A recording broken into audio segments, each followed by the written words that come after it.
Hey guys, what's up? It's Matt here today, doing a video. I know I haven't done a video like in forever. If you hear something in that's a DVD menu.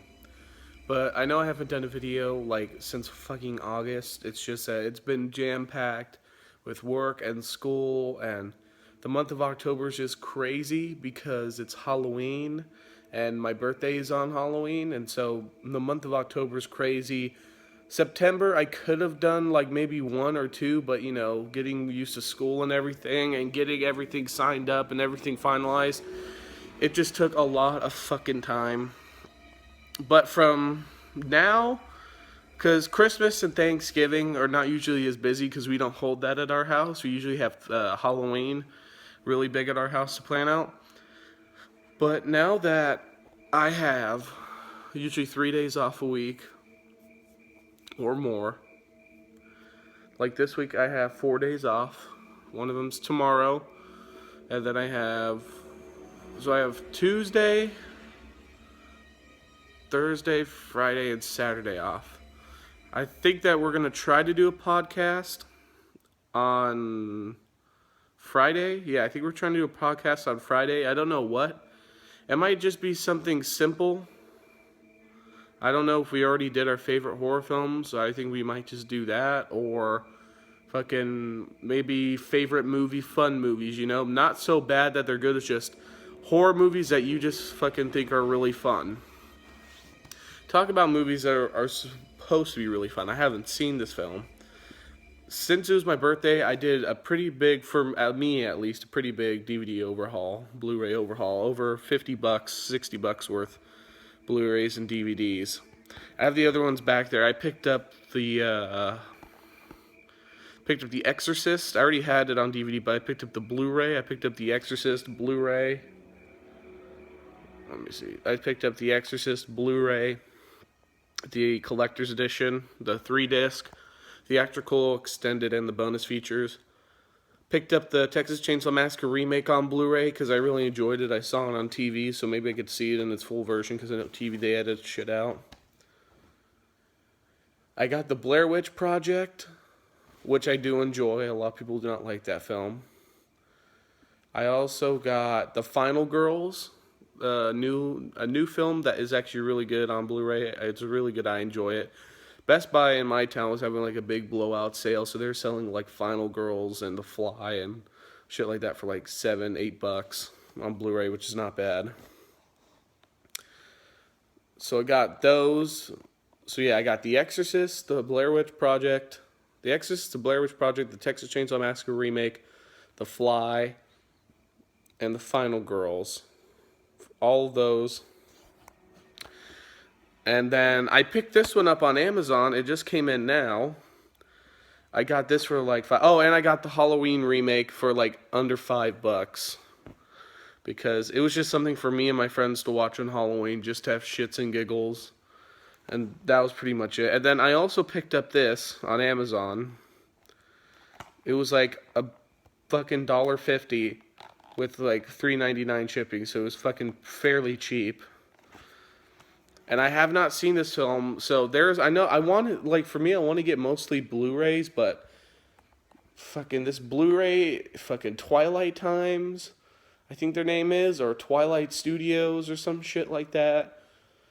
Or fucking, I don't know, it could be Twilight Zone for all I fucking know, but they released this movie on Blu-ray, but I guess like you could get it now for like $80, or they're releasing another Blu-ray, like a shipment of them. It's like $25 without shipping. So it's around $30 for a Blu-ray. I'm not paying $30 for a film I haven't fucking seen. And I heard the features aren't that good.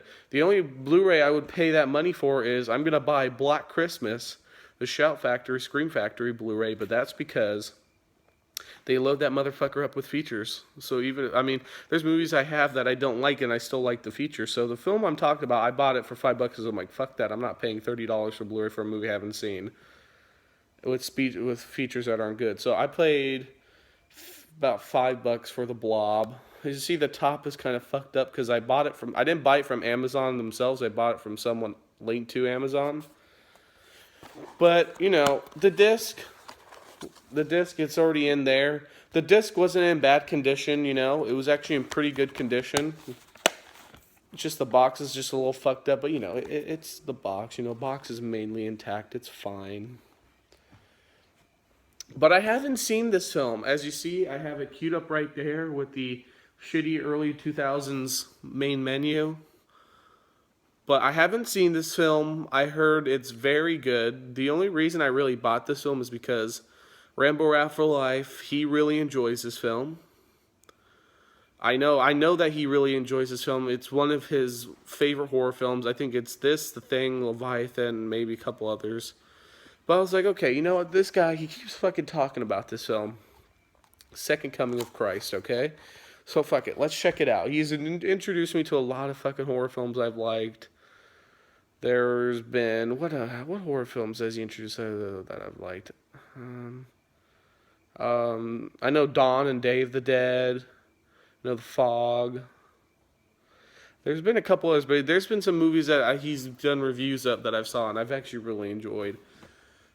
So what I'm going to do is, I think for now, for movie reviews, from now on, what's going to happen is, instead of like a 5, 6, 7 minute review where I sit down and talk about the film, because I miss a lot of points. So I think what I'm going to do is I'm going to watch like 15, 20, maybe 30 minutes of the movie and stop, give my thoughts on what happened so far or what I like about this scene or this scene.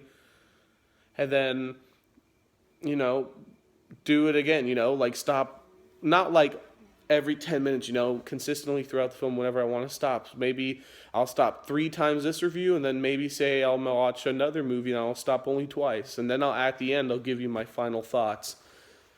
But and I forgot, I picked up The Fly on Blu-ray. Yes, off topic, but yes, I just saw that, not yesterday, but the day before, the day before yesterday I saw The Fly. It was on Blu-ray for the first time. I enjoyed it. I didn't love it, but it's not because of any problems. It's just that maybe it's because I didn't see it when I was younger. I didn't fall in love with it like some people did, but that's not saying it wasn't a good movie. It was a really good movie. I really enjoyed Fly. I'll do a review of that sometime. But, so yeah, I'm just going to sit down, watch this movie, and see what happens, you know? I could fucking love this movie. I could fucking hate this movie. I could fucking not give 2 shits. I could fucking think it's just okay, you know? My opinion's my opinion, you know? We'll see what happens. We'll see what fucking happens, you know? Could only, you know, wish for the best, I guess, you know? If it's bad, it was $5. I'm not worrying about it. You know, it's cool to have it in the collection. So, yep, I'll see you guys soon. A quick cut. Okay, see ya. Bye. Yo, what's up, guys? Back here again. Continuing the film. We're about 20, 25 minutes in. So, pretty much, we're introduced to the characters so far of Paul, Meg, Brian. Seems like those 3. I mean, there's little characters in here. Like, there's a little pastor and a little sheriff. And then there's, I think, Meg's dad. Yeah, Meg's dad at the pharmacy. Like, little characters here, but it seems so far that we're following these 3 main characters. Let me back up. Paul, Meg, let me see, what is his name? Yeah, it says right here, it seems there's Paul Taylor, who we were introduced to first, and Brian Flagg, who we were introduced to after. It seems, so pretty much we found Paul. The movie starts off with him at a football game, and he's doing really good, and then he's sitting on the bench talking to one of his friends, and the one friend's like, oh, she wants you, which is Meg, the cheerleader. He's like, oh, you know, I'll ask her out when the time is right. And then he sees him get tackled on the sideline. He's like, you got any plans tonight? As you know, that was a cool scene, you know. And so far, the chemistry between them two, it's been pretty good between Paul and Meg. And then you got Brian Flagg, who seems kind of like just that rebel. He's like the whole town's at a football game, and he's not. And it was really cool seeing where he tries to jump it, and then he crashes, and then the guy's just like clapping his hands at him, and you see him, you know, he doesn't really like care. You see he kind of like laughs it off, you know. So he kind of acts like a tough guy in front of Paul when they first get when the homeless guy gets the blob on his hand. He acts like a tough guy in front of Paul, but after that, it seems that it doesn't really. He just acts that way in front of certain people. But so yeah, so far I like these three characters. I like our lead. Who's our lead? Who's it so far? I like our lead, Paul.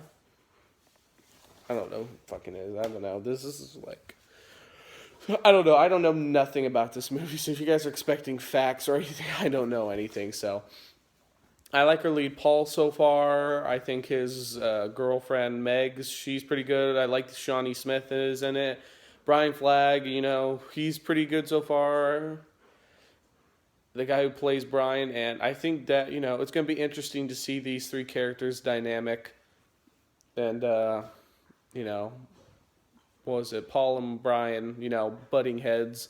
This is going to be pretty cool. I always love it when, there's two people, they're butt heads, and then by the end of the film, they have to come together to help fight this thing. So hopefully that will work out pretty cool. And I don't know, I really like the lead so far. I really like it's really moving at a fast pace. I really like the rip scene that happened where the one guy's buying condoms and he blames it on Paul, his friend, and he's just all like, oh, this is not for me, it's for him. I had to drag him down here just to do this. So yeah, I'm enjoying it so far, and yeah, we'll just continue the movie and see how it goes from here.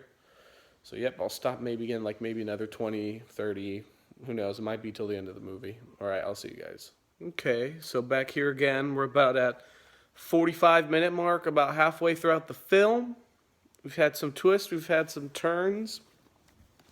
We find out the person right here is Paul. About 30 minutes in, about like maybe 5-10 minutes after that, when the last cut, Paul died, which was really surprising because he was the first character we were introduced to. I think we spent the most time with him in those first 30 minutes of the film. So it's just surprising seeing like, holy shit, they're not really fucking, they're making it unpredictable. If you hear something in the background, it's my fucking dogs. They're being a little shitheads today. But yeah, that was a good scene with Paul, good practical effects. Then you see Paul's friend in the car with the girl. And he tells the girl, oh, you're my girlfriend, because you're wearing my state championship ring or some shit like that. And he's like, oh, you need another drink. He goes to the back, makes another drink. And fucking you see he has 1,000,000 of those rings that he gave that one girl. So he's a fucking player. And you see he has like a mini bar in the back of his fucking car. So I mean, and he has like a little blender. It's just like, so that was pretty funny to see. And then you really like the sheriff, Jeffrey DeMunn, the guy from The Walking Dead, played Dale. You really like him because at the beginning you're all like, you see him and he's all like, hey Flag, you got one more birthday, no more juvie. And so when they take Brian in, you're just like, okay, he's gonna be an asshole, but he's not. He's like, yeah, he's a punk, but he's not a killer. Just let him go. So that was real cool. But then you see him die, and it's just like, oh shit, he died. So it's just like, oh shit, because you see him in the fucking telephone booth, fucking with his head and shit. You just see him. He got eaten by the blob. But yeah, I mean, so far it's been pretty good, and I like the role reversal. Now, I think Brian Flagg's played by Kevin Dillon, because it says it stars Kevin Dillon, Shawnee Smith, and Donovan Leitch. And I know Jeffrey DeMunn, he plays the sheriff. I know Candy Clark is the waitress. And Joe Seneca is Dr. Meadows. So yeah, I think Donovan Leitch was Paul, and Kevin Dillon is Brian Flagg. So it's been pretty good so far. I like the change up role reversal, but we'll get into more of that. This is just really like first impressions. Though this type of video format is more like first impressions and, either rewatching films or watching for the first time and going over scenes and stuff. So far it's been pretty good. I've been enjoying it. And so, yeah, let's continue the film. And, yeah, see you guys in a second. So I just finished my first viewing of The Blob. I know. I stopped a couple times throughout the first half of the movie. The second half I didn't. Mostly because it was so good that I just didn't want to stop and talk about it. I just wanted to keep watching. So that was The Blob from 1988, directed by Chuck Russell. I know Chuck Russell directed Nightmare on Elm Street 3, which that's my favorite Nightmare on Elm Street. I don't know what else he has directed, but of the two, which one I like more? I'd still say I like Elm Street more, 3 more maybe. Or maybe I don't know. This is my first time, but I think that if I watch this more, just give me a second. I've got a text. I'm doing this all off of my phone because this is the only nice camera that I have off of an iPhone 7, so it's the best quality you guys are gonna get. But The Blob from 1988, I would say is great. Really great. The characters are good. The visual effects are really good. The practical effects are great. You definitely, I thought it was fun. Definitely fun. I wouldn't say it's a perfect film. I don't know. I wouldn't. If there's any complaints, it'd be that some of the effects do look a little dated. Like when they were running through that shot for like a second or two, where it really looked blue screen. But it's just a little nitpick. But no movie's perfect. So, but great. I really enjoyed The Blob from 1988. It was really fun. It was a nice ending. That's the thing about I miss movies from the 80s and 90s where it leaves you with just this really fun, like happy ending. Like of course a shit ton of people died in this, but movies like movies like Scream, movies like The Faculty, they leave the heroes, at the end they're alive and you like it. You like that they're alive and they're all well. I will say, I'm glad there was really there's a little chemistry between Shawnee Smith and Kevin Dillon, but it doesn't really delve into like a romance relationship, At the hospital, you see like she notices like, okay, he's not really this bad boy because he's like telling the old man, hey, it's going to be okay, man. They're going to take care of you. They're going to take care of you. And so she notices, just on the outside, he's this real big, tough guy. But on the inside, he's not.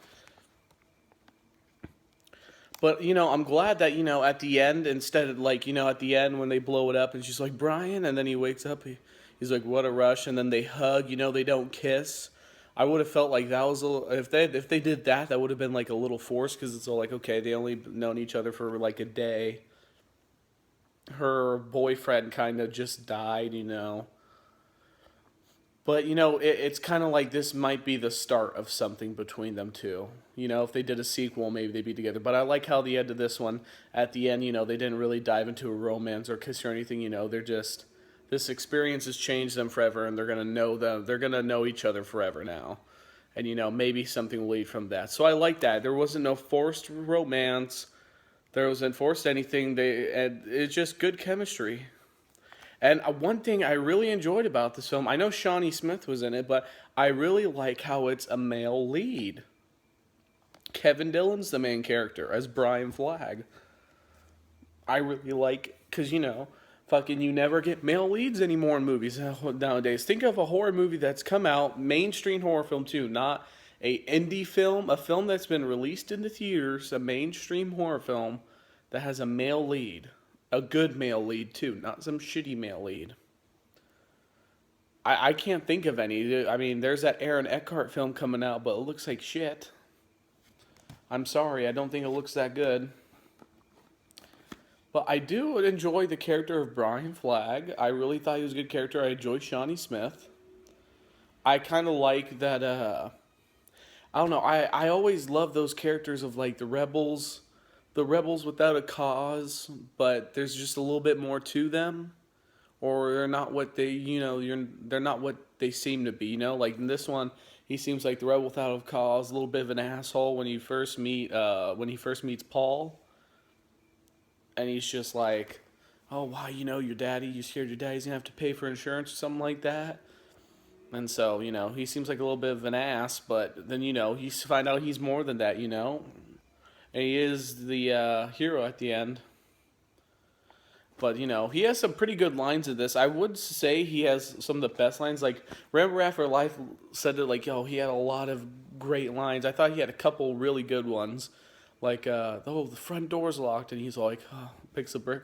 Well, I have the key. Or I like the one, what a rush. Or what was it? I do like the one, I think you pissed it off. Or a couple other ones.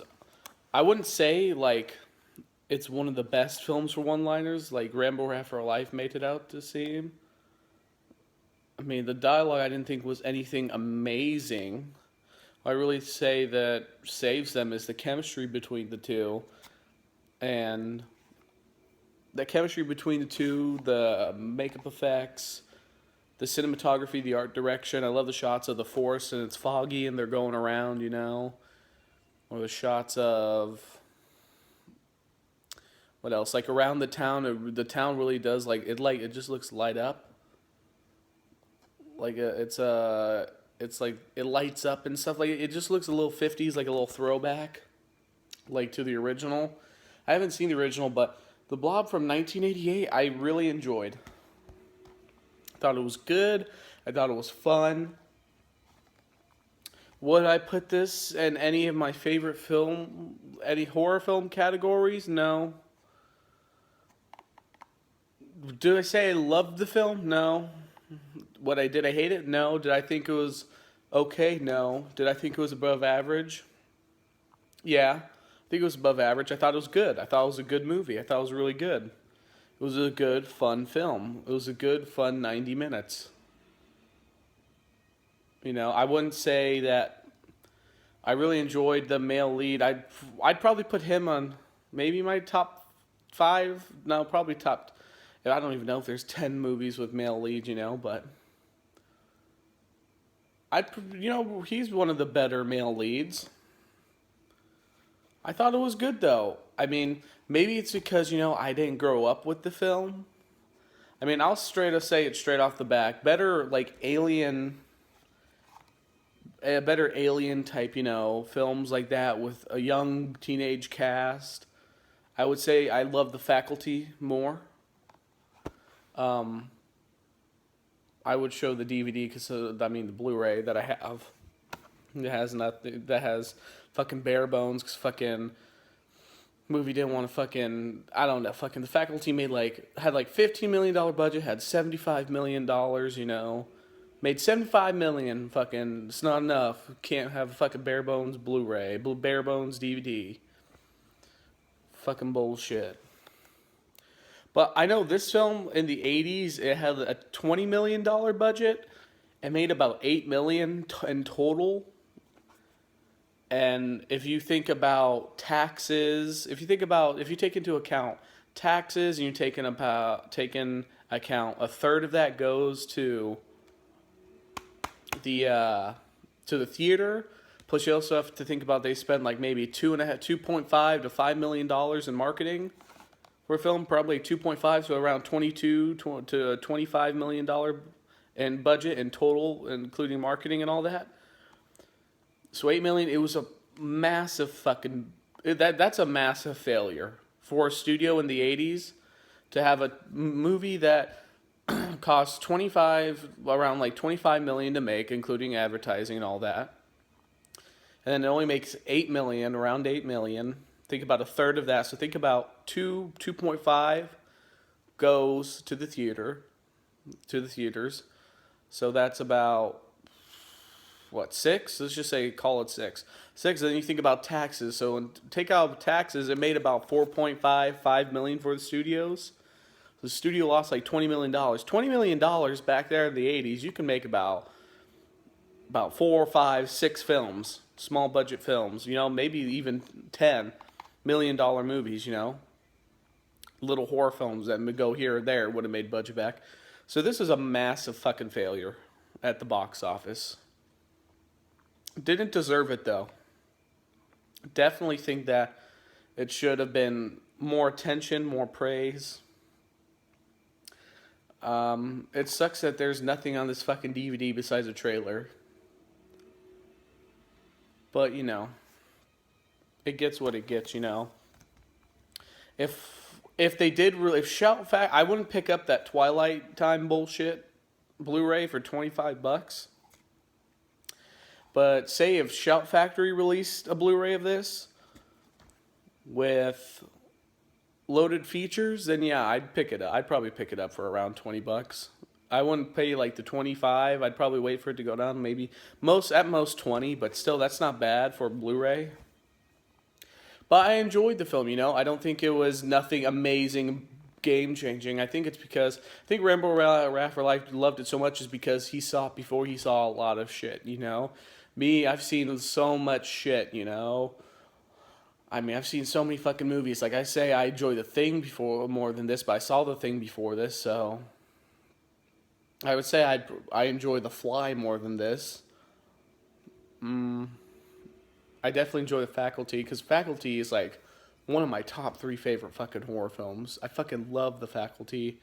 It's probably, I'd say, number 1 is probably, I don't know, number 1, I don't know what my favorite horror film is. This is just a fucking lot. But I know, like, Faculty, it's up there with, like, top 1, 2, or 3. But I think it really is just like, what the hell you grew up with. Oh, shit. Cameo by a doggy. Hi, doggy. Just a little puppy. We got a little new puppy. Part of the reason why I couldn't, do anything. But the reason why I love The Faculty so much was because I love the characters. I love Zeke Tyler. Josh Hartnett. I thought I would say probably I like him more as a male lead in that film. Because, I think he has great one-liners, edgy dialogue. I think the dialogue in Faculty is better. I like the characters. I like the story. I like the face-off at the end. I love the ending. That's a really fucking happy ending. It's just great. Sure, it isn't as edgy because not as many people die, but I really love that movie. That's not taking anything away from this film, though. I could see why Rambo After Life loves it, but it's all really about, what you grew up with. I grew up with Halloween. I grew up with The Faculty. I grew up with Scream. But yeah, those films are really good. I really enjoyed it. So, The Blob was fun. Really fun movie. I can't say I didn't say I like it, but for what it was, I enjoyed it. Probably have to watch a couple more times, though, to say if I really loved it or not. So that's my review. Thanks for sticking around, guys. It's probably going to be a pretty long one. Next, I think I might review maybe The Faculty. Who knows? Whatever happens, happens. All right. Thanks for viewing in, guys. I'll get you back later. Try and do a podcast this Friday as well. All right. I'll see you guys. Peace.